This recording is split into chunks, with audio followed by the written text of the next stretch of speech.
पंचदशी ग्रंथ में प्रथम प्रकरण के अंतर्गत श्लोक नंबर है आज 43 बराबर।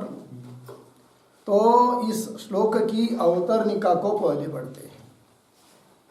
क्या कह रहे देखिए भाई, एतावता ग्रंथ संदर्भेण मिला, इसके ऊपर एक शीर्षक दीजिए, मुख्य शीर्षक, उसके अंतर्गत फिर उपशीर्षक बताएंगे।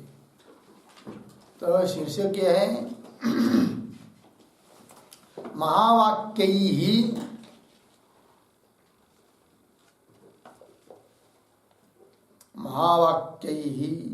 जीव ब्रह्मणोः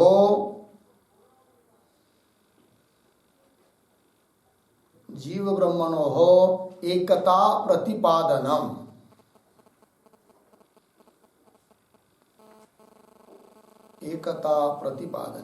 ठीक, ये चलेगा विषय 43 से लेकर 65 तक, प्रकरण समाप्त होने तक।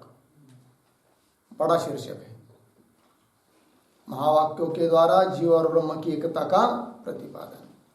उसके अंतर्गत एक लघु शीर्षक देंगे, तत्त्वमसि महावाक्यस्य अर्थः।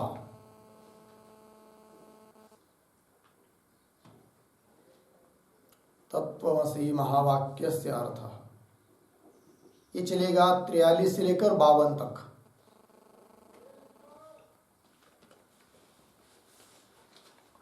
चलिए भाई, तो कह रहे हैं एतावता ग्रंथ संदर्भेण सफलस्य तत्वज्ञानस्य निरूपितत्वात् उत्तर ग्रंथ भागस्य अनारंभ प्रसंग इति आशंक्य तद आरंभ सिद्धये वृत्तानुकथन पूर्वकम उत्तर ग्रंथस्य तात्पर्यम आह। ठीक है जी, अर्थ देखिए, एतावता ग्रंथ संदर्भेन, ग्रंथ संदर्भेन ग्रंथ भागेन, अभी तक जितना ग्रंथ हुआ है उतने ग्रंथ भाग से क्या हुआ। ठीक है जी, एतावता पंक्ति मिली कि नहीं, एतावता ग्रंथ संदर्भेन, ग्रंथ संदर्भेन मतलब ग्रंथ भागेन सफलस्य तत्वज्ञानस्य निरूपितत्वात्, सफल मतलब फल सहित, ब्रह्म प्राप्ति रूप फल बताया, तो सफल से नाम फल सहितस्य, ब्रह्म प्राप्ति ही फल है, उसके सहित तत्वज्ञान से निरूपितत्व, तत्वज्ञान का क्या किया, निरूपण किया, युक्ति से जीव ब्रह्म की एकता बताई, निरूपण किया।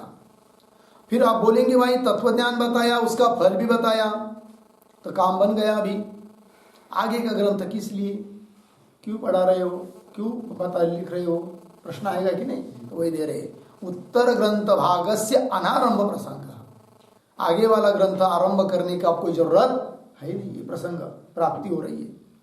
ऐसी कोई शंका करेगा क्यों आप आगे बता रहे हो गया सब काम, इति आशंक्य, ऐसी शंका करके उत्तर दे रहे, तद आरंभ सिद्धये, तद आरंभ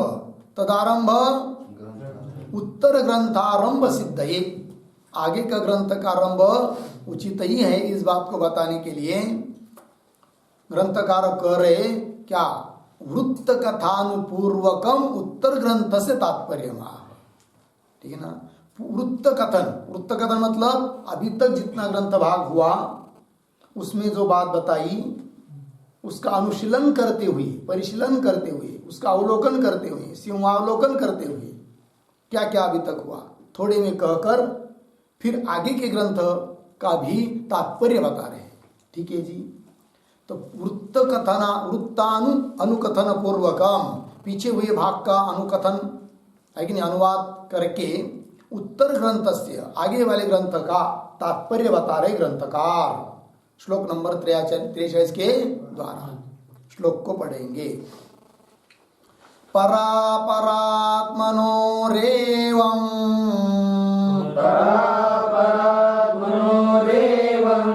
युक्त्या संभावितैकता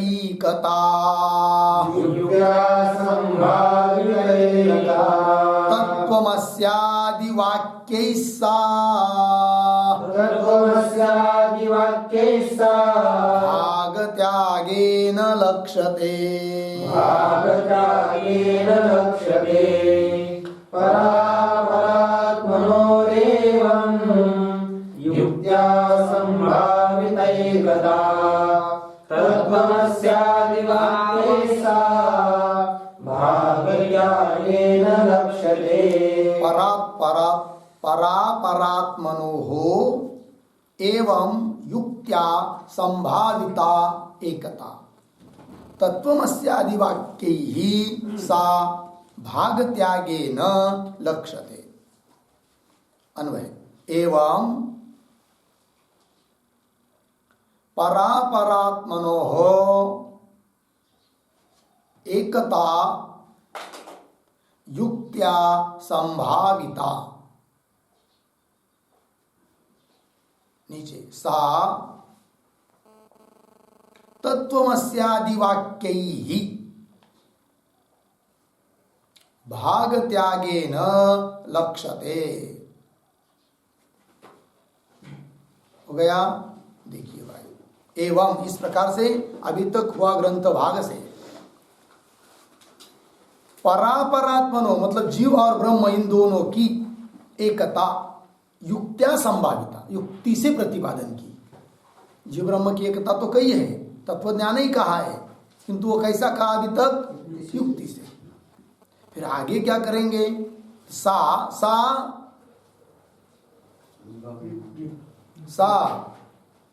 एकता है कि नहीं? श्लोक में ध्यान दीजिए भाई, सा पद आया है कि नहीं? आएगा सब टीका में। सा मतलब वो एकता तत्त्वमस्यादि वाक्य तत्त्वमस्यादि वाक्यों के द्वारा भाग त्यागेन लक्ष्यते। वही एकता तत्त्वमस्यादि वाक्य के द्वारा कही जाएगी। लेकिन तत्त्वमसि इत्यादि वाक्य के द्वारा जो एकता बताएंगे वो कैसे बताएंगे? किस प्रक्रिया के अनुसार? भाग त्याग लक्षणा करके एकता बताएंगे। अभी तक एकता बताई नहीं, क्या बताई? कैसी? युक्त्या। आगे बताएंगे वो महावाक्यों को लेकर, लेकिन कैसी? भाग त्याग लक्षण के द्वारा। हो गया जी? लक्षणा 3 होती है ना, कौन कौन? जहत लक्षणा, अजहत लक्षणा, जद अजहत लक्षणा। जद अजहत लक्षणा को ही कहते क्या? भाग त्याग लक्षणा, उसके द्वारा। हो गया? चलिए टीका में परापरेति आगे एवं प्रतीक है, उसका अर्थ कर रहे उक्त प्रकारेण। अभी तक जो प्रकार बताया उस प्रकार के अनुसार परापरात्मनो हो प्रतीक, उसका अर्थ कर रहे हैं तत्वम पदार्थयो हो परमात्म जीवात्मनो हो। ठीक है जी? देखिए भाई, इसका अर्थ हुआ है परापरात्मनो का। परापरात्मनो मतलब तत्वम पदार्थयो, पर मतलब परमात्मा है कि नहीं? परापर पर और अपर, अपर मतलब जीवात्मा। परमात्मा तत्पद का अर्थ है तत्वमसि महावाक्य है। तत्वम असि सामवेद का महावाक्य है। कुछ महावाक्य होते हैं, कुछ अवान्तर वाक्य होते हैं। तो किसको कहते हैं महावाक्य? जिन वाक्यों में जीव और ब्रह्म की एकता प्रतिपादन की हुई है, एकता का प्रतिपादन करने वाले जो वाक्य, उन वाक्यों को कहते हैं क्या? महावाक्य। और जिन वाक्यों में केवल परमात्मा का स्वरूप बताया है, क्यों? जीवात्मा का स्वरूप बताया है, एकता नहीं बताई, ऐसे वाक्यों को बोलते हैं क्या? अवान्तर वाक्य। तो तत्वमसि ये क्या है? महावाक्य है, क्योंकि इस वाक्य में जीव ब्रह्म की एकता कही है, एकता का प्रतिपादन किया हुआ है। उस तत्वमसि, तत्त्वम असि, इस महावाक्य में 3 पद है। तत्त्वम असि, तत्पद का अर्थ है ईश्वर, त्वम पद का अर्थ है जीव, और असि पद का अर्थ है। तत्त्वम असि, परमात्मा जीव ही है, जीव परमात्मा ही है, दोनों का अभेद है। हुआ कि नहीं? देखिए पंक्ति, तो परापरात्मनो हो, इसका अर्थ कर रहे हैं तत्वम पदार्थ हो। तत्पद का अर्थ, त्वम पद का अर्थ, उन दोनों की मतलब परमात्मा जीवात्मन हो, परमात्मा और जीवात्मा की क्या? एकता। प्रतीक है एकता। एकता का अर्थ कर रहे अभिन्नता। अभी तक कही अभी तक जितना ग्रंथ हुआ, किंतु कैसी कह रहे आगे युक्त्या।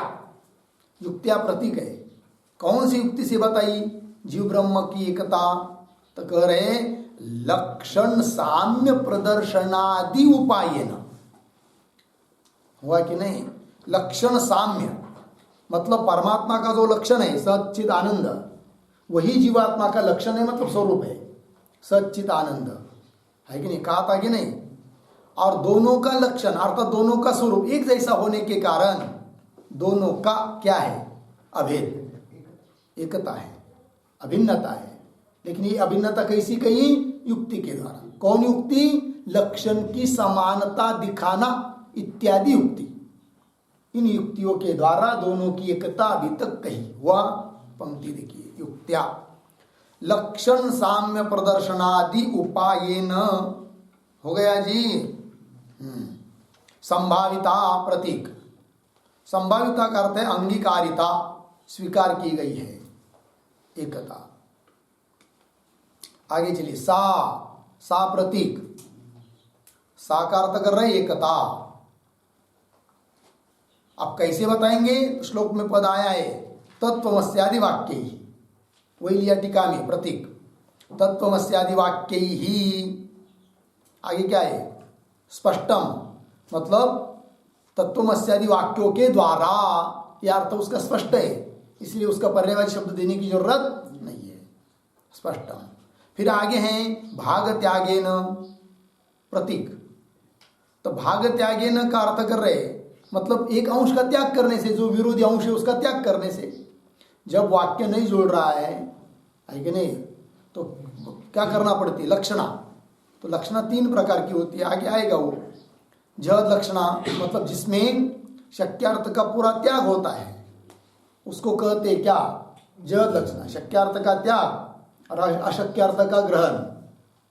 गंगायाम घोष, ये उसका उदाहरण है। गंगा पर वाड़ा है, अभीरवल्ली है, यह झोपड़ी है, गंगा पर झोपड़ी है। तो झोपड़ी गंगा में रह नहीं सकती। गंगा का मतलब होता है प्रवाह, उस पर कैसी झोपड़ी रहेगी? इसका मतलब क्या हो? गंगा शब्द का अर्थ प्रवाह, उसका त्याग, और उसके संबंधी तीर का ग्रहण, और तीर पर झोपड़ी है कि नहीं? ये लक्षणा है। कौन सी? जहद लक्षणा। और दूसरी होती है क्या? अजहद लक्षणा, जिसमें शक्यार्थ का त्याग नहीं है, शक्यार्थ का भी ग्रहण है और अधिक अर्थ का ग्रहण, उसको बोलते हैं क्या? अजहद लक्षणा। उदाहरण काकेभ्यो दधि रक्षताम। काक पद का अर्थ काक, उनसे भी दही की रक्षा करने के लिए कहा, और उसके संबंधी दधि के नाश करने वाले जितने भी होंगे उनसे भी क्या? दधि की रक्षा हो जावे, ये तात्पर्य है। इसलिए कौन सी लक्षणा? अजहद। और एक होती है भाग त्याग, कि दोनों का अभेद बताना है, लेकिन कुछ अभेद हो नहीं रहा है विरोधी अंश होने के कारण, तो उन विरुद्ध अंशों का त्याग करना कुछ भाग का, और अविरोध अंश का ग्रहण करना, इसको कहते हैं क्या? भाग त्याग लक्षण। आएगा वो सब, उसके उदाहरण स्वरूप लक्षण। चलिए, तो भाग त्यागे न प्रतीक है, उसका अर्थ कर रहे हैं विरुद्ध अंश परित्यागे न, विरुद्ध भाग का त्याग करके लक्ष्यते। लक्ष्यते का अर्थ कर रहे, लक्ष्यते प्रतीक है, लक्ष्यते का अर्थ कर रहे हैं लक्षणया वृत्त्या बोध्यते। लक्षणावृत्ति के द्वारा जाना जाती है। लक्ष्यते का लक्ष्यते? एकता लक्ष्यते। कई ही एकता लक्ष्यते। तत्वमस्यादि वाक्य ही एकता लक्ष्यते। बात समझ में आई? तत्वमसि इत्यादि वाक्यों के द्वारा जीव ब्रह्म की एकता जानी जाती है लक्षणावृत्ति से। एक तो एक होती है शक्ति वृत्ति और एक होती है लक्षणावृत्ति, है कि नहीं? शब्दों की 2 वृत्ति होती है, शक्ति वृत्ति, लक्षणावृत्ति। जैसे शब्द लिया घट, घट शब्द का शक्यार्थ कौन है? कंबुग्रीवादिमान वस्तु जिसमें पानी भरते, मड़का, घट। तो वो क्या हुआ? शक्यार्थ। सुनते ही जिस अर्थ की प्रतीति होती है वो क्या है? शक्यार्थ है। कि वह अमुक पद से अमुक अर्थ का बोध लोगों को हो जावे, इस प्रकार की ईश्वर इच्छा, उसी को ही क्या कहते हैं? शक्ति। क्यों? पद और अर्थ इनका जो वाच्य वाचक भाव रूप संबंध, वही है क्या? शक्ति। ठीक ना, कि वह वाच्यवाचक भाव संबंध का मूल जो पदों में सामर्थ्य है, वो सामर्थ्य क्या है? शक्ति, जो भी हो, शक्ति वृत्ति, और एक होती है क्या? लक्षणा वृत्ति। ठीक है ना जी। तो यहाँ पर शक्ति वृत्ति से तो ब्रह्म का बोध हो नहीं सकता, क्योंकि ब्रह्म किसी पद का वाच्य नहीं है कि नहीं? वहां पर वाणी नहीं जाती है, मन भी नहीं जाता है। ठीक है ना जी। ये तो वाचो निवर्तन्ते अप्राप्य मनसा सह। फिर शब्दों के द्वारा कैसा वो ब्रह्म तत्व जाना जाता है? लक्षणा वृत्ति के द्वारा। वही लिखा है यहाँ पर कि लक्ष्यते लक्षणया वृत्त्या बोध्यते। बात समझ में आई इतनी? तो अभी तक पीछे क्या कहा ये भी बात बताई, युक्ति से अभिन्नता बताई, और आगे भी वही बात कहने वाले, अभिन्नता, एकता, जीव ब्रह्म की एकता ही कहेंगे, किंतु कैसे? तत्वमसि इत्यादि महावाक्य के द्वारा, भागत्याग लक्षणा करके। हो गया इतना? आगे चलिए, अब चलते हैं आगे के श्लोक के लिए।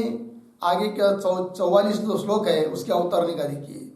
तत्वमसीति वाक्यार्थ ज्ञानस्य तदादि पदार्थ ज्ञान पूर्वकत्वात् तत्पदस्य वाच्यार्थम तावत आह। ठीक है जी। देखिए भाई, कोई भी वाक्य होता है तो उस वाक्य का अर्थ कब समझ में आता है? जब उस वाक्य में आए हुए जो अनेक पद, उन हरेक पद का अर्थ पता रहेगा, पता चलेगा, तब वाक्य का बोध होता है। और उस वाक्य में से किसी एक पद का अर्थ लगा नहीं तो भी वाक्यार्थ बोध होता नहीं है। क्या कर रहे, समझ में नहीं आ रहा है, एक पद बीच में नहीं समझ में आया तो भी दिक्कत हो जाती है।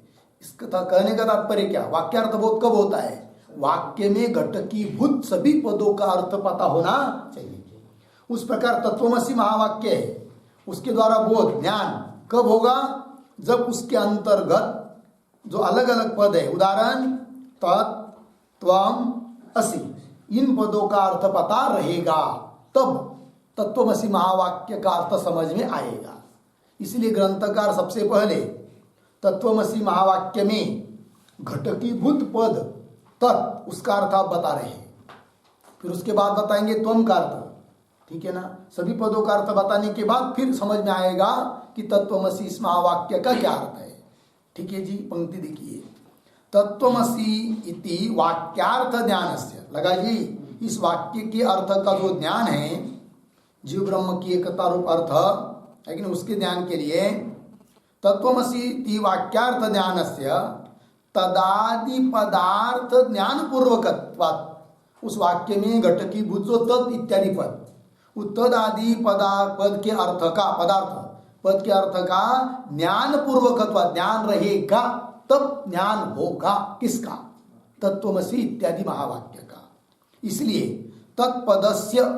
तत्पदस्य वाच्यार्थम तावदा, तावत मतलब आदौ, सबसे पहले तत्पद के वाच्यार्थ को कह रहे कौन? ग्रंथकार। 44 नंबर के श्लोक के द्वारा। हो गया? चलिए शीर्षक दे सकते हैं, तत्पदस्य वाच्यार्थ कथनम।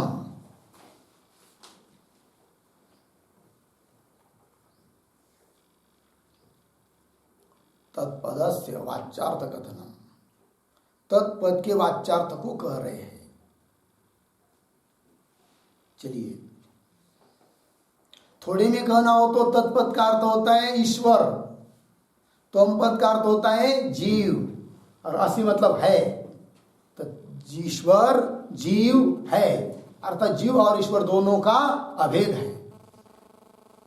समझ में आया? अब प्रश्न आता है कि ईश्वर और जीव का अभेद कैसा होगा? ईश्वर सर्वज्ञ, जीव अल्पज्ञ, ईश्वर व्यापक, जीव परिचिन्न। तो इसीलिए तो कह रहे भागत्याग लक्षणा, क्योंकि विरोधी अंश का त्याग और अविरोधी अंश का ग्रहण। ठीक है। तब अब पहले तत्पद का अर्थ जो ईश्वर है उसका क्या स्वरूप है उसको कह रहे हैं। अभी देखिए तत्पद का अर्थ कह रहे हैं, श्लोक को पढ़ेंगे। जगतो यदुपादानम्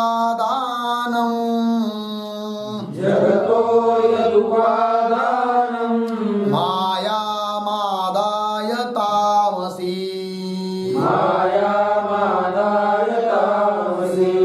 निमित्तं शुद्ध सत्त्वान्ता मुच्यते ब्रह्म तद्गिरा ब्रह्म तद्गिरा जगतो उपादानं मायामादाय तामसीं निमित्तं शुद्धसत्त्वां मुच्यते ब्रह्म तद्गिरा। जगतः यद उपादानं मायाम आदाय तामसीम निमित्तं शुद्ध सत्वाम ताम उच्यते ब्रह्म तद्गिरा। अन्वय यद तामसीम मायाम आदाय तामसीम मायाम आदाय जगतः उपादानम जगतः उपादानम हुआ इतना। नीचे चलिए शुद्ध सत्वाम ताम निमित्तम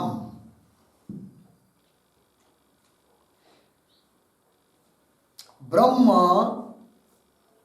तद्गिरा उच्यते तद्गिरा उच्यते। हो गया। देखिए भाई अर्थ तो यद यद मतलब ब्रह्म परमात्मा। तो तामसी मायाम आदाय जगत उपादानम जगत का उपादान कारण है वही ब्रह्म। लेकिन कैसे? तामसी माया को लेकर माया वही प्रकृति 3 गुण की बताई थी सत्वगुण रजोगुण तमोगुण। तो तमोगुणात्मक उस माया को लेकर वही ब्रह्म है कि नहीं। माया को लेकर माया सहित वो ब्रह्म क्या है? जगत का उपादान कारण है। ठीक है। और लिखा ना यह तामसी माया मादाय जगत उपादान जगत का उपादान कारण है। और शुद्ध सत्वाम ताम आदाय शुद्ध सत्व गुण वाली उस माया को लेकर क्या जी? निमित्तम मतलब जगत का निमित्त कारण है। अर्थात जगत के लिए परमात्मा उपादान कारण भी है और निमित्त कारण भी है। तो उपादान कारण ये दोनों भी धर्म उपाधि को लेकर ही हो रहे हैं। शुद्ध सत्व जो ब्रह्म है वो न उपादान कारण है न निमित्त कारण है, कुछ नहीं। क्योंकि उसकी दृष्टि से ब्रह्म दृष्टि से जगत है नहीं है। किंतु जगत की संगति लगानी है तो परमात्मा ही जगत का उपादान कारण है और निमित्त कारण है अर्थात करता है। लेकिन उपाधि को लेकर तो कौन सी उपाधि को लेकर परमात्मा जगत का उपादान कारण है? तो तमोगुणात्मक माया को लेकर उपादान कारण है।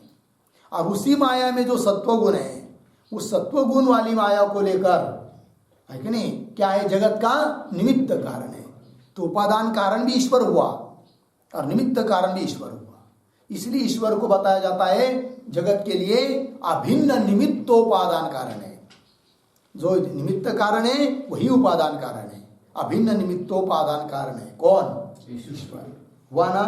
चलिए भाई तो श्लोक में पढ़ेंगे तद्गिरा। हाँ ये हुआ ना श्लोक में शुद्ध सत्वाम निमित्ताम निमित्तम ब्रह्म तद्गिरा उच्यते। तद्गिरा मतलब तत्शब्देन उच्यते। तत्शब्द के द्वारा उस ब्रह्म को कहा जा रहा है अर्थात ईश्वर को। तत्शब्द का अर्थ हुआ क्या? ईश्वर। तत्शब्द का वाच्यार्थ क्या हुआ?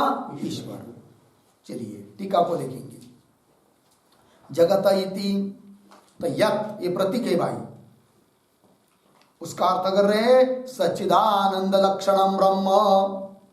यत मतलब सच्चिदानंद लक्षण ब्रह्म सत चित आनंद स्वरूप ब्रह्म। तामसीम प्रतीक है।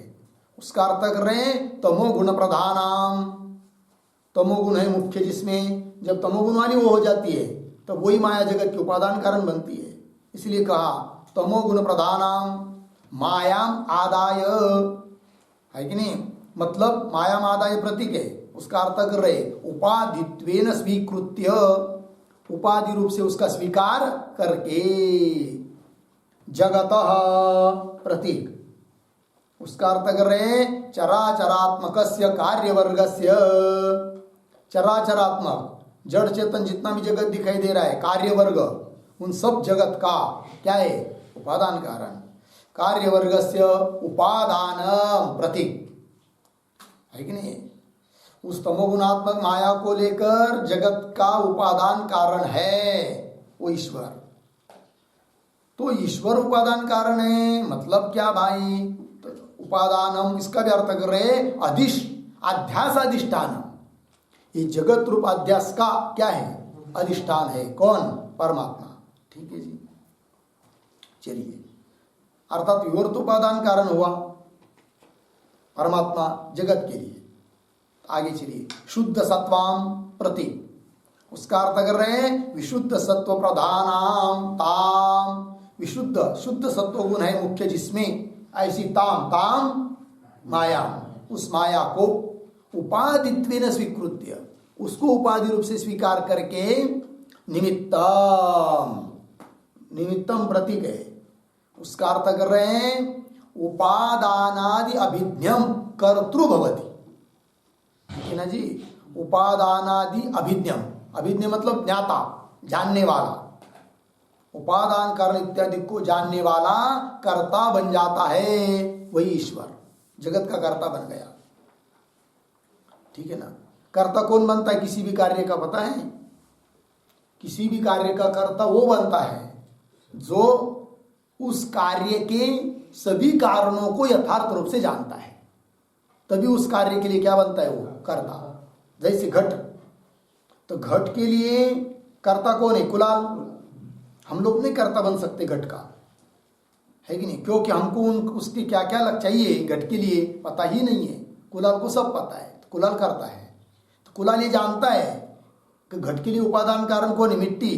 कोई भी मिट्टी नहीं होती है, विशिष्ट प्रकार की मिट्टी से ही घट बनते हैं, तो वो जानता है उस बात को, तो उस उपादान को जान रहा है। इतना ही नहीं, उस घट के लिए निमित्त कारण जो अन्य दंड चक्र आदि आदि उनको भी वो जानता है। तो कारण सामग्री को जानने वाला वही होता है उस कार्य का क्या? कर्ता। उसी प्रकार ईश्वर इस समस्त जगत का क्या है? कर्ता। क्योंकि ईश्वर इस जगत के उपादान कारण माया को भी जानता है और बाकी के निमित्त कारण जो है उनको भी जानता है। तो बोलेंगे बाकी के कौन निमित्त कारण? तो 9 निमित्त कारण बताए जाते हैं सबके लिए। साधारण निमित्त कारण है कि नहीं, उसमें स्वयं ईश्वर भी आ जाता है। विशेष करके जीव का अदृष्ट, उस जीव का क्या होता है? अदृष्ट कर्म। उस कर्म के अनुसार उस जीव को क्या दी जाती है? शरीर आदि दिया जाता है, जो भी कुछ दिया जाता है, लेकिन कर्म के अनुसार। और इन सभी बातों को जानने वाला कौन है? ईश्वर। इसीलिए ईश्वर क्या है? जगत का कर्ता है। ठीक है ना जी। 9 साधारण कारण, ईश्वर, ईश्वर ज्ञान, ईश्वर इच्छा, ईश्वर प्रयत्न, काल, दिशा, अदृष्ट, प्राग भाव, प्रतिबंधक भाव। तो अदृष्ट आया कि नहीं उसमें? तो जीवों का अदृष्ट को भी जानता है कौन? ईश्वर। तो देखिए पंक्ति, तो निमित्तम मतलब उपादानादि अभिज्ञम मिला, सब पंक्ति मिली। हाँ, तो उपादानादि अर्थात जगत का जो उपादानादि कारण है उसको अभिज्ञम ज्ञाता कर्तृ भवति, कर्ता बन जाता है। हो गया। आगे चलिए, तद ब्रह्म, तद ब्रह्म मतलब कौन ब्रह्म? निमित्त उपादान उभय रूपम ब्रह्म, जो कि निमित्त कारण भी है और उपादान कारण भी है। इस प्रकार का ब्रह्म, ब्रह्म अर्थात ईश्वर। ब्रह्म शब्द से या क्या लेना है? ईश्वर। और निमित्त उपादान उभय रूप मतलब अभिन्न निमित्तोपादान कारण।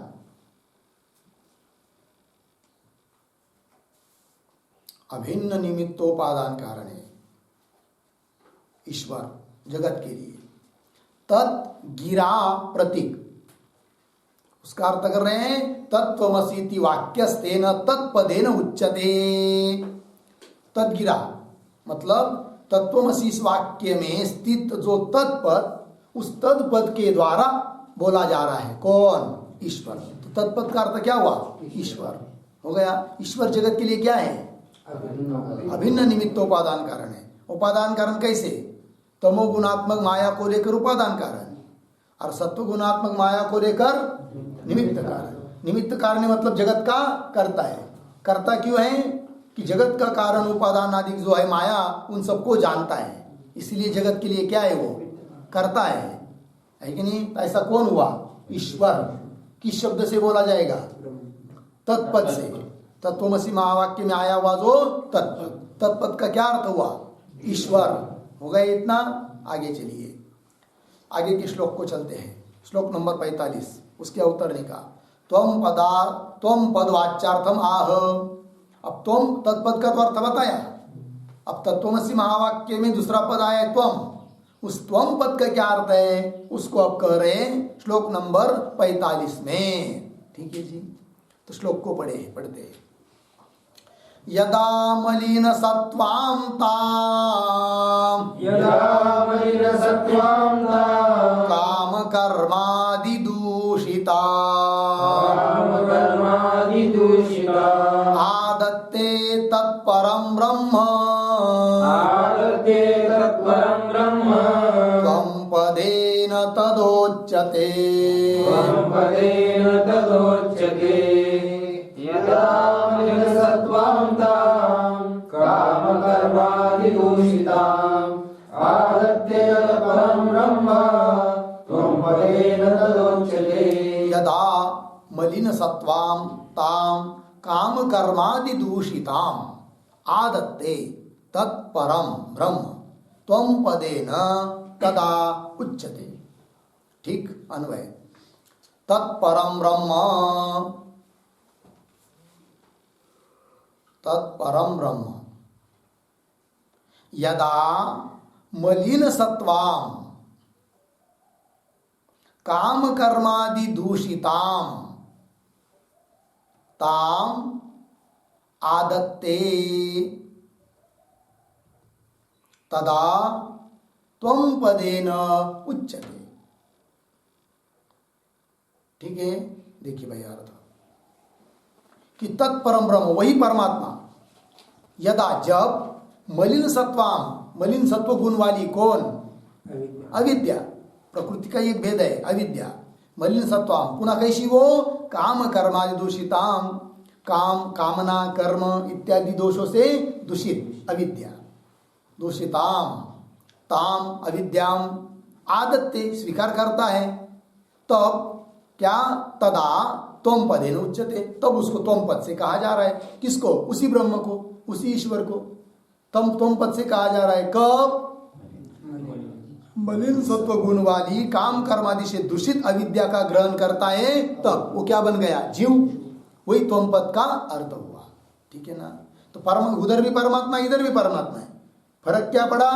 उधर की उपाधि माया है सत्व गुण प्रदान वाली, और इधर अविद्या है। ठीक है जी, चलिए। तदा त्वं पदेन उच्यते। टीका। यदेति तदेव ब्रह्म यदा, मिला जी, मूल में आया था तत्परम ब्रह्म, उसी को कर रहे तदेव ब्रह्म यदा। ठीक है ना जी? तो यदा क्या है? यदा ये प्रतीक है, तो उसका अर्थ कर रहे हैं यस्याम अवस्थायाम, वही ब्रह्म जिस अवस्था में मलिन सत्वाम, मलिन सत्वाम प्रतीक मतलब ईशत रजस्तमो मिश्रणेन मलिन सत्व प्रधानाम, यह अर्थ हुआ उसका मलिन सत्वाम का। ईशत किंचित रजोगुण और तमोगुण का मिश्रण हो जाने के कारण जो शुद्ध सत्वगुण नहीं रहा, तो क्या हुआ? मलिन सत्वगुण हुआ। तो मलिन सत्व प्रधानाम, मलिन सत्वगुण है प्रधान जिसमें, ऐसी वो अतएव, और मलिन सत्व गुण वाली है इसीलिए उसको एक नाम आ गया, ये विशेषण बन गया उसका। कौन? काम कर्मादि दूषिता, वही लिख रहे हैं। अतएव काम कर्मादि दूषिताम, काम कर्म इत्यादि दोष से युक्त। काम मतलब विषय की इच्छा, कर्म मतलब अदृष्ट है कि नहीं? तो जीव को ये सब लगते हैं कि नहीं? तो जीव को लगते हैं मतलब क्या? उपाधि की धर्म है। तो कैसी हुई वो अविद्या? काम कर्मादि से दूषित। काम कर्मादि दूषिताम ताम, ताम प्रति, ताम का अर्थ कर रहे हैं अविद्या शब्दवाच्याम मायाम, है कि नहीं? माया ही लेना है, लेकिन कैसी माया? अविद्या शब्द का वाच्य माया, उसको लेना है। अविद्या शब्दवाच्याम मायाम आदत्ते, आदत्ते प्रति, उसका अर्थ कर रहे हैं उपाधित्वेन स्वीकरोति, उपाधि करके उपाधि रूप से स्वीकार करता है। तो उपाधित्वेन स्वीकरोति, स्वीकरोति का कर्ता कौन है? हाँ, तदेव ब्रह्म, वही ब्रह्म स्वीकार करता है किसका? उपाधि रूप अविद्या का स्वीकरो। तदा, तब तो, तदा प्रतीक है कि नहीं, उस समय उस अवस्था में त्वम पदेन उच्यते, त्वम पद से उसको बोला जाता है। समझ में आया जी?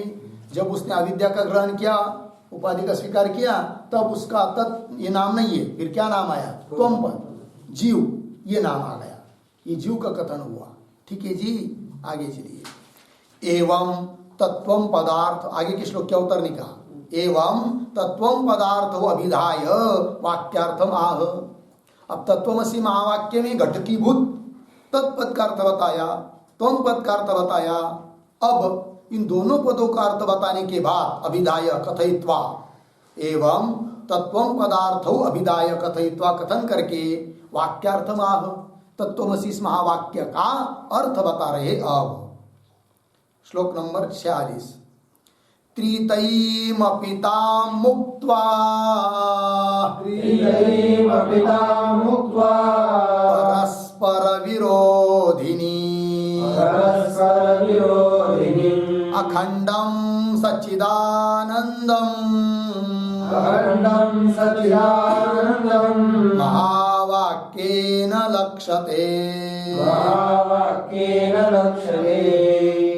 त्रितयीमपि तां मुक्त्वा परस्पर विरोधिनीं अखंडं सच्चिदानंदं महावाक्येन लक्ष्यते।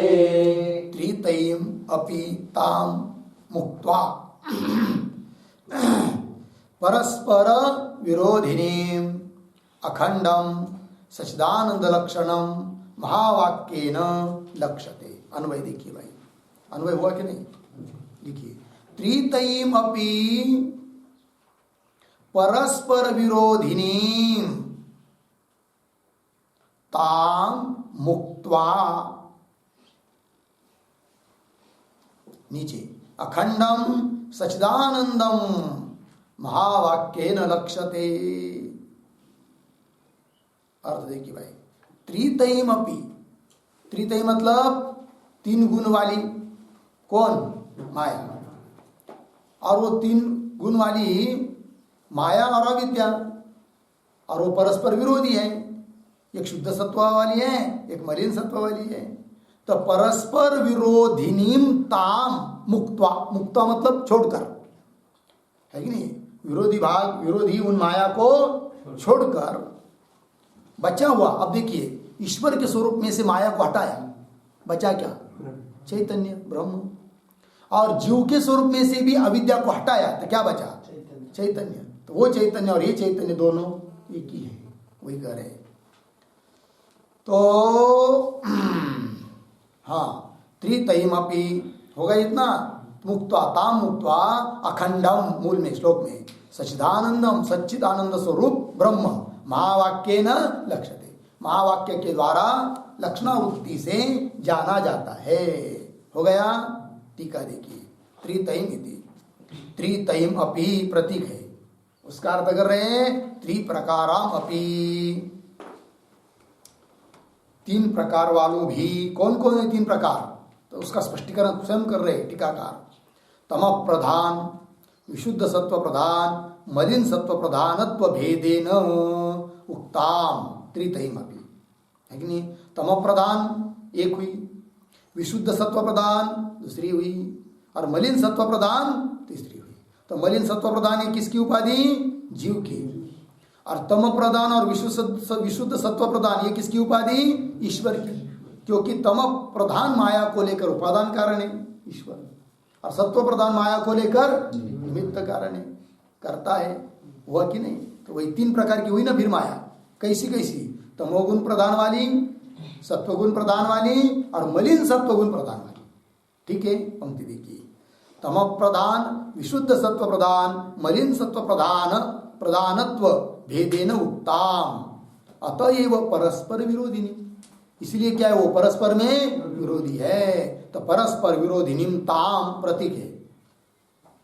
ताम का अर्थ कर रहे मायाम, तो माया का विशेषण हुआ परस्पर विरोधिनीम।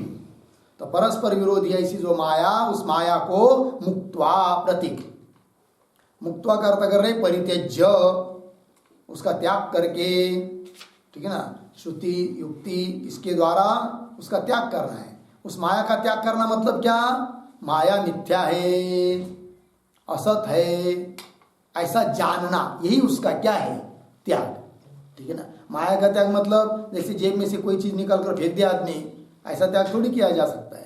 तो क्या त्याग?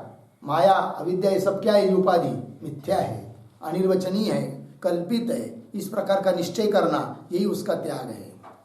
तो परित्यज्य, मुक्त का अर्थ कर दिया परित्यज्य। आगे अखंडम, प्रतीक, उसका अर्थ कर रहे भेद रहितम, ये ब्रह्म का विशेषण है, भेद रहितम। और आगे सच्चिदानंदम, प्रतीक, कौन है वो? ब्रह्म। तो अखंड सच्चिदानंद स्वरूप ब्रह्म महावाक्येन लक्ष्यते, प्रतीक, तो महावाक्य के द्वारा लक्ष्यते, लक्ष्यते नाम लक्षणया ज्ञाप्यते, लक्षणावृत्ति के द्वारा जाना जाता है। लक्ष्यते मतलब लक्षणया ज्ञाप्यते। हो गया जी, ये 46 नंबर का श्लोक पूरा हुआ। आगे चलते हैं श्लोक नंबर 47 को। ननु एवं लक्षणावृत्त्या वाक्यार्थ बोधनम क्व दृष्टम इति आशंक्य आह। ठीक है जी, पूर्व पक्षी शंका कर रहा है कि पूर्व पक्षी बोलता है कि ननु एवं मतलब ऊपर जो आपने कहा कि नहीं लक्षणावृत्ति के द्वारा जाना जाता है, लेकिन ऐसा कोई उदाहरण है क्या? लक्षणावृत्ति के द्वारा वाक्यार्थ का बोध होता है, वाक्यार्थ का ज्ञान होता है, ऐसा कोई उदाहरण है तो दिखाओ भाई। कौन बोल रहा है? पूर्व पक्षी। देखिए, ननु एवं लक्षणावृत्तिया, लक्षणावृत्ति के द्वारा वाक्यार्थ बोधनम, वाक्यार्थ का बोध, क्व दृष्टम, क्व नाम कुत्र, दृष्टम कहाँ देखा गया, कहीं दिखाई देता है क्या? है तो बताओ। इति आशंक्य, ऐसी शंका करके उत्तर दे रहे श्लोक के माध्यम से। श्लोक नंबर 47। सोयमित्यादि वाक्येषु विरोधात् तदिदन्तयोः त्यागेन भागयोरेक आश्रयो लक्ष्यते यथा।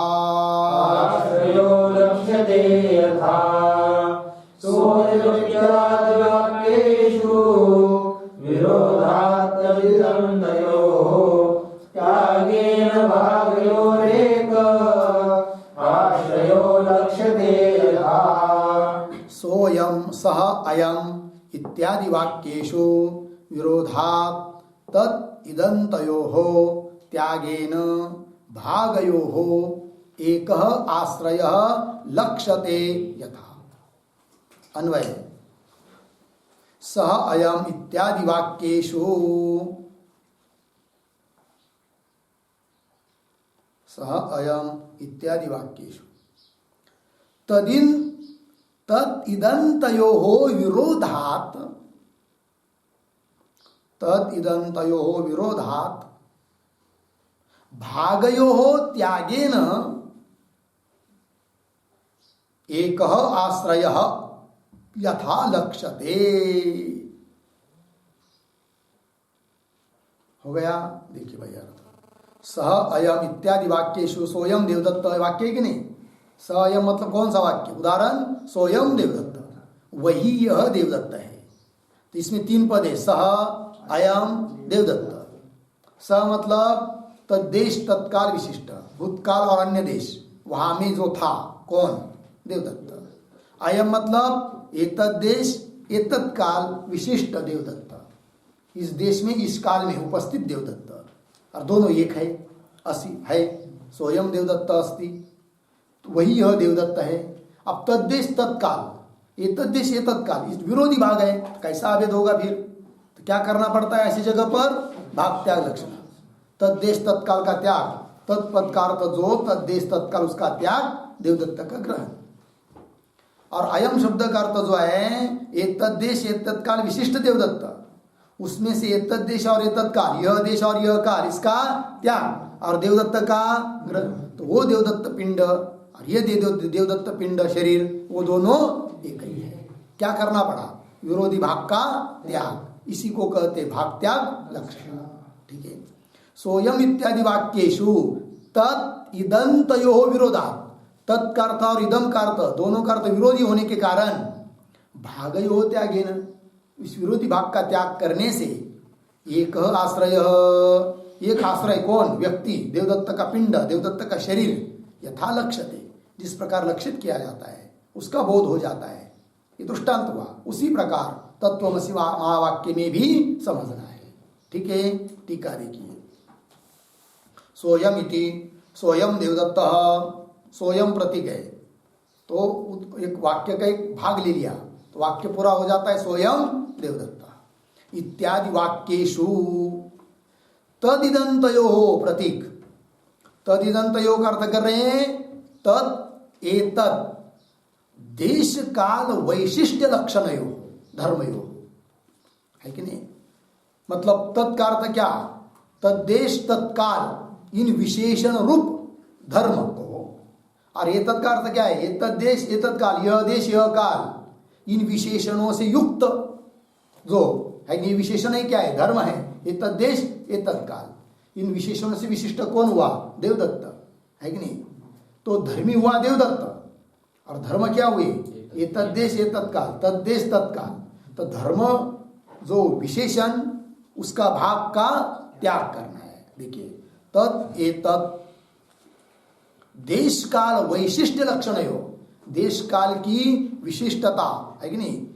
वैशिष्ट्यो हो, विशिष्ट लक्षणयो हो, धर्मयो हो, विशिष्ट लक्षण वाले जो धर्म है कि नहीं? विशिष्ट स्वरूप, लक्षण मतलब विशिष्ट स्वरूप, ऐसे जो धर्म है उन धर्मों का, धर्मयो हो उन धर्मों में, विरोधात उन धर्मों में विरोध होने के कारण, विरोधात प्रतीक ऐक्यानुपत्ति, विरोध होने के कारण ऐक्य नहीं हो सकता है।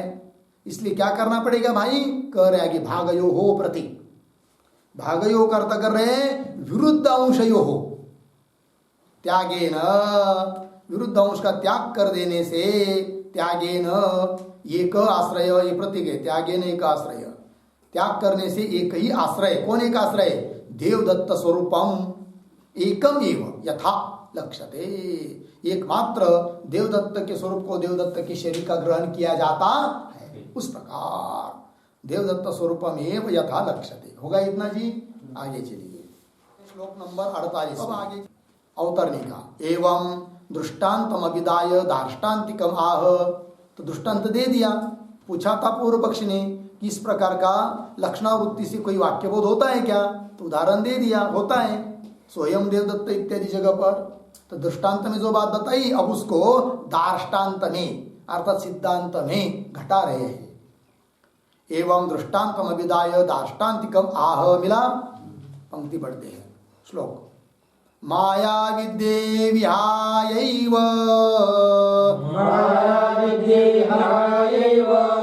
उपाधि परजीवयोः,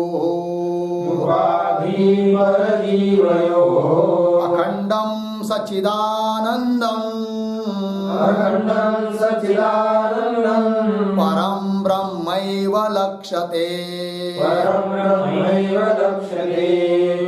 माया विद्येहायैव उपाधि परजीवयोः, अखण्डं सच्चिदानन्दं परं ब्रह्मैव लक्ष्यते। माया विद्ये विहाय एवं उपाधि परजीवयोः, अखंडम सच्चिदानंदम परम ब्रह्म एव लक्ष्यते। ठीक अन्वय। एवं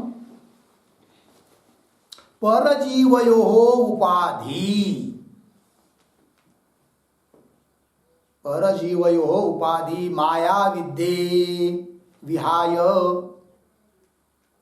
नीचे सरल है, अखंडम सच्चिदानंदम परम ब्रह्म एव लक्ष्यते।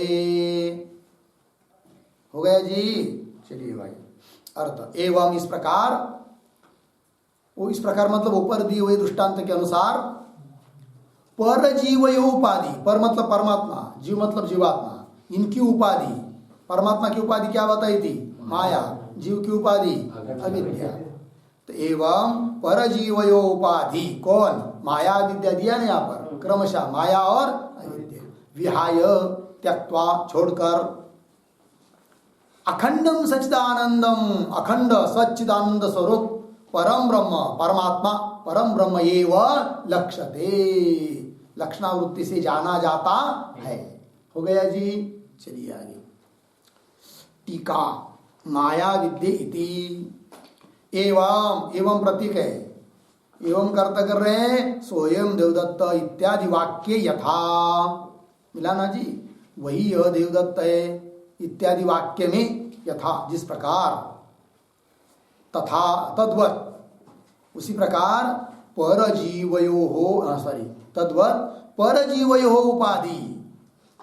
उपाधि प्रतीक है उसका अर्थ कर रहे उपाधि भूते उपाधि स्वरूप कौन माया विद्ये प्रतीक है पूर्वोक्ते जिसका कथन पूर्व में हो चुका है माया और अविद्या का विहाय अखंडम भेद रहितम अखंडम का अर्थ कर रहे भेद रहितम अखंड प्रतीक है विहाय प्रतीक है पूर्वोक्ते माया विद्या विहाय छोड़कर फिर आगे का वाक्य अखंडम मतलब अखंड प्रतीक भेद रहितम सच्चिदानंदम परम ब्रह्म एव सच्चिद आनंद स्वरूप पर ब्रह्म ही क्या महावाक्य न लक्ष्यते महावाक्य के द्वारा जाना जाता है। हो गया। आगे चलिए तो ये हुआ भाई 48 श्लोक। अब चलते आगे 49 उस 49 श्लोक क्या उत्तर दिखा देखिए ननो किम महावाक्येन लक्ष्यम सविकल्पम उत निर्विकल्पम सीधा सीधा प्रश्न है पूर्व पक्षी का क्या महावाक्य के द्वारा जाना जा रहा है ब्रह्म तत्व किंतु जिस ब्रह्म तत्व को तुम जान रहे हो लक्षणा करके वो ब्रह्म सविकल्पक है कि निर्विकल्पक है बताओ विकल्प सहित है कि विकल्प रहित है कि नहीं किसी धर्म से युक्त है या किसी भी धर्म वाला नहीं है शुद्ध है मतलब शुद्ध ब्रह्म तुम्हारा लक्ष्य है कि किसी धर्म से युक्त ब्रह्म सविकल्पक ब्रह्म तुम्हारा लक्ष्य है लक्षणावृत्ति से जाना जाता है बताओ दोनों में से कौन है कौन बोल रहा है ननु कि महावाक्येन लक्ष्यम सविकल्पम उत निर्विकल्पम इति विकल्प्य ऐसे विकल्प करके दो विकल्प करके प्रथमे पक्षे दोषम आह पूर्ववादी पहले पक्ष में यदि समझ लीजिए सिद्धांति मान्य कर लेते हैं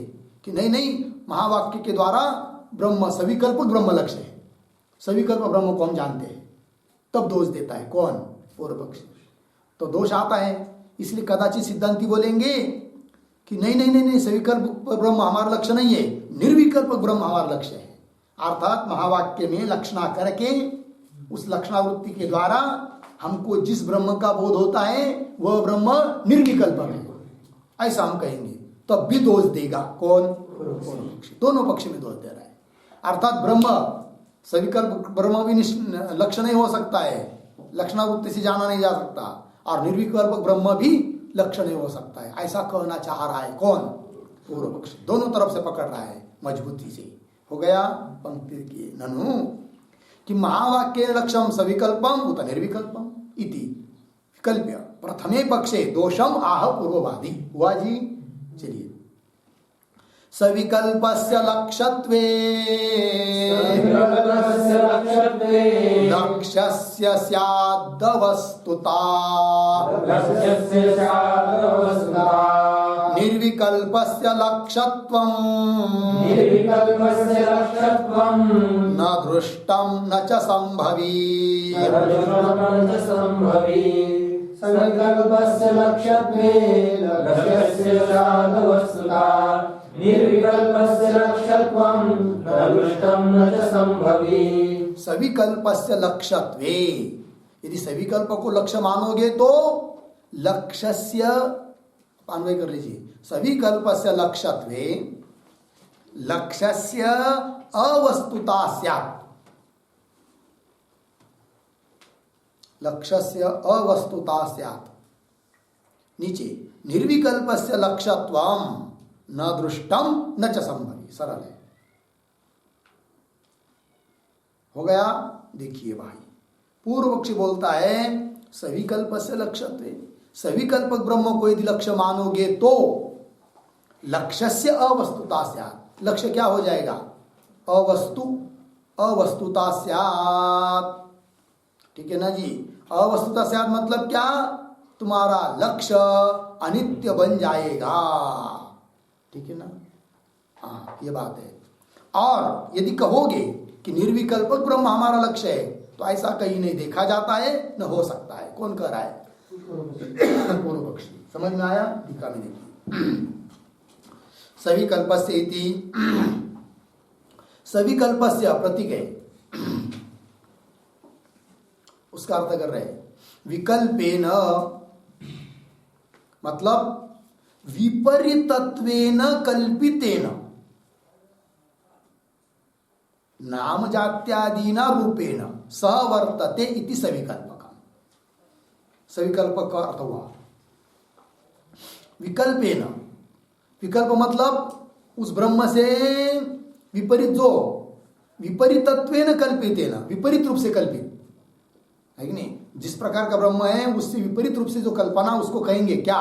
विकल्प। जैसे ब्रह्म नाम रूप जाति वाला है क्या? नहीं है, किंतु उसमें उससे विपरीत नाम जाति रूप की कल्पना करना, मानना उसको, तो वो क्या हुआ? सविकल्प।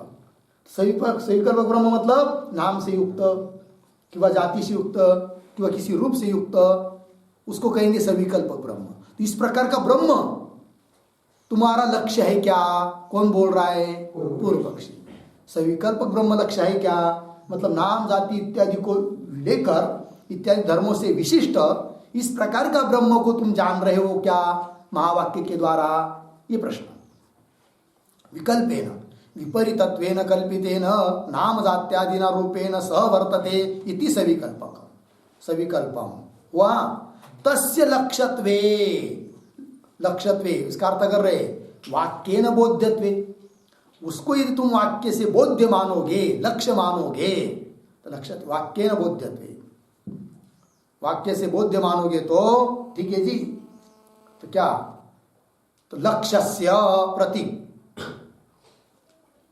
लक्ष्यस्य प्रतीक है, उसका अर्थ कर रहे वाक्यार्थतया लक्ष्यस्य, वाक्य का अर्थ रूप से जो जाना जा रहा है, लक्ष्य है उसका। अवस्तुता स्यात्, अवस्तुता स्यात् प्रतीक है, उसका अर्थ कर रहे मिथ्यात्वम स्यात्, मिथ्या बन जाएगा। क्योंकि जो भी विकल्प वाला होता है, नाम रूप जाति वाला होता है, वो मिथ्या होता है, व्यवहार में देखा जाता है। जैसे घट, घट कैसा है? नित्य है का नित्य है? मिथ्या है का सत्य है कि नहीं? मिथ्या है ना। क्यों मिथ्या है? घट विकल्प से युक्त है। कौन विकल्प से युक्त है? नाम जाति रूप। घट ये नाम, घटत्व जाति, और उसका रूप आकार विशेष, काला पीला ये रूप भी है, इनसे युक्त है घट, इसलिए घट क्या है? मिथ्या। तो जो जो वस्तु विकल्प से युक्त होती है, अर्थात नाम जाति रूप इत्यादि से युक्त होती है, वो क्या होती है? मिथ्या। ब्रह्म को भी तुम उसी प्रकार मानोगे तो ब्रह्म भी क्या होगा? मिथ्या। अर्थात सविकल्प ब्रह्म को मिथ्या लक्ष्य मानोगे तो ब्रह्म मिथ्या होगा। इसलिए तुम सविकल्पक ब्रह्म को लक्ष्य नहीं मान सकते। समझ में आया? चलिए, लक्ष्य से अवस्तुता स्यात् अर्थात मिथ्यात्वम स्यात्। अवस्तुता स्यात् इसका अर्थ कर दिया मिथ्यात्वम स्यात्। द्वितीय दोषमाह, द्वितीय मतलब दूसरा विकल्प, अर्थात निर्विकल्पक ब्रह्म को लक्ष्य मानोगे तो दोष। निर्विकल्पस्य इति कर रहे, निर्विकल्पस्य प्रतीक है, उसका अर्थ कर रहे नाम जात्यादि रहितस्य। निर्विकल्प मतलब नाम जाति क्रिया गुण आदि सबसे रहित, ऐसा ब्रह्म हमारा शुद्ध ब्रह्म क्या है? लक्ष्य है। तो उसको कह रहे, दोष दे रहे लक्ष्यत्वम है कि नहीं? नाम जात्यादि न रहितस्य लक्ष्यत्वम न दृष्टम प्रतीक है, उसका अर्थ कर रहे लोके न क्वापि दृष्टम। इस प्रकार लोक में कहीं भी दिखाई नहीं पड़ता है। वाक्य के द्वारा ऐसी कोई वस्तु जानी जाती है लोगों में कि जिसमें नाम नहीं, रूप नहीं, गुण नहीं, क्रिया नहीं, कभी दिखाए नहीं है, कभी मिलता ही नहीं उदाहरण। यदि कहीं उदाहरण नहीं मिल रहा है तो यहाँ कैसे सिद्ध होगा फिर कि तत्वमसि महावाक्य के द्वारा ऐसे शुद्ध ब्रह्म को हम जान रहे हैं? ठीक, गड़बड़ है, नहीं बोल रहे, नहीं हो सकता। कौन बोल रहा है? लक्ष्यत्वम न दृष्टम लोके न क्वापि दृष्टम, न क्वापि किसी ने भी, न दृष्टम नहीं देखा है, न च संभवी प्रतीक, न च संभवी प्रतीक, उसका अर्थ कर रहे उपपद्य मानम अपि न भवति। मतलब उसका उपादान कथन भी कर नहीं सकते। ठीक है ना। उपपाद्यमानम अपि न भवति, लगा आगे। लक्ष्य क्यों, समझ लीजिए जिस चीज को आप लक्ष्य मानोगे, है कि नहीं, तो कोई धर्म नहीं मानोगे तो भी लक्ष्य कौन हुआ, समझ लीजिए देवदत्त। उसमें कोई धर्म नाम रूप जाति नहीं मानेंगे तो भी लक्ष्य कौन हुआ, देवदत्त। तो लक्ष्य में लक्ष्य तो धर्म तो रहेगा ना, तो सविकल्प हो ही गया, वो विकल्प से युक्त हो ही गया, लक्ष्य तो धर्म से युक्त हुआ। कहा निर्विकल्प बचा, उत्पादन कथन कर ही नहीं सकते। समझ लीजिए तत्वमसि महावाक्य के द्वारा लक्ष्य कौन है, लक्षणावृत्ति से जाना जाने वाला कौन है, ब्रह्म। तो लक्ष्य हुआ ब्रह्म, और उसमें कैसा है ब्रह्म, उसमें नाम नहीं, रूप नहीं, जाति नहीं, गुण नहीं, क्रिया नहीं, आकार प्रकार नहीं, ऐसा ब्रह्म है मनी। ठीक है ना। लेकिन लक्ष्य कौन है, उस प्रकार का ब्रह्म। तो लक्ष्य में लक्ष्य तो रहेगा कि नहीं, लक्ष्य तो धर्म तो आ ही गया, तो सविकल्प कहीं बना, वो निर्विकल्प कहा। अर्थात निर्विकल्प कोई चीज लक्ष्य बन सकती है, इसका कथन कर ही नहीं सकते, उपादन नहीं हो सकता है। इसका मतलब तुम ब्रह्म को लक्ष्य मान रहे हो ना, महावाक्य के द्वारा लक्ष्य कौन है, ब्रह्म। तो पूछा हमने सविकल्प का निर्विकल्प, तो न सविकल्प को कह सकते हैं न निर्विकल्प को कह सकते हैं। अर्थात महावाक्यों के द्वारा इस प्रकार की किसी ब्रह्म का बोध होता है, यह कहना ही तुम्हारा गलत है। कौन कहता है, पूर्व पक्षी। पंक्ति देखिए, उपपाद्य मानव अपि न भवति, क्यों, लक्ष्यत्व धर्मवतः निर्विकल्प निर्विकल्पत्व व्याघातात इति यावत्। क्योंकि लक्ष्यत्व धर्म वाले को निर्विकल्पक कहना, ये क्या हुआ, व्याघात, वदतो व्याघात। कौन सा दोष आता है, वदतो व्याघात, मतलब मैं मुखे जीवा नास्ति, अपने ही बोलने के द्वारा अपना ही बात कट होना, उसको कहते हैं क्या, व्याघात दोष। किसी ने बोला क्या, अरे भाई तुम्हारी जीभ दिखाओ, नहीं नहीं मेरे मुख में जीभा नहीं है, जीभ नहीं है। तो उसका कहना कैसा है, वो तो व्याघात। यदि जीभ नहीं है तो मेरे मुख में जीभ नहीं, बोल कैसा रहा है, जीभ होती नहीं तो बोल ही नहीं सकते, बोल रहा है इसका मतलब जीभ है, और नहीं बोल रहा है, वो तो व्याघात है कि नहीं। अरे भाई तुम्हारे आजोबा का नाम क्या है, या तुम्हारे आजोबा कहाँ रहते, कैसे है, आजोबा, मेरे को कोई आजोबा नहीं थे, नहीं थे, नहीं है, नहीं होंगे। क्यों, मेरे आजोबा ब्रह्मचारी थे। किसी ने पूछा तुम्हारे आजोबा के, है कि नहीं, आजोबा मतलब पितामह ना, है कि नहीं, तो तुम्हारे आजी का नाम क्या है, तो बोलेंगे मेरे आजोबा की आजी, नहीं नहीं मेरे आजोबा का कोई आजी नहीं, ये नहीं थी। मतलब मुझे कोई क्या नहीं थी, दादी नहीं थी। अर्थात मेरे पितामह, मेरे आजोबा कैसे थे, ब्रह्मचारी। तब उसको पूछेंगे ना, ये तुम्हारे आजोबा ब्रह्मचारी है, तुम कहाँ से आए, इसको क्या बोलते, वदतो व्याघात, है कि नहीं। तो देखिए फिर निर्विकल्प ब्रह्म को लक्ष्य मानेंगे तो क्या होगा दोष, वदतो व्याघात। क्योंकि निर्विकल्प को मान रहे लक्ष्य, और उसमें लक्ष्य तो धर्मों को मान रहे, लक्ष्य तो धर्मों को भी मान रहे, और उसको निर्विकल्पक भी कर रहे, तो क्या हुआ, वदतो व्याघात, अपने बोलने का विरोध हो रहा है। तो लक्ष्यत्व धर्मवतः ब्रह्मणः निर्विकल्पत्व कहना व्याघातात इति यावत्। हो गया जी। इस प्रकार का जबरदस्त पूर्व पक्ष हुआ है। अब इसका उत्तर देंगे कल। हुआ। ओम पूर्णमदः पूर्णमिदं पूर्णात् पूर्णमुदच्यते पूर्णस्य पूर्णमादाय पूर्णमेवावशिष्यते। ओम शांति शांति शांति।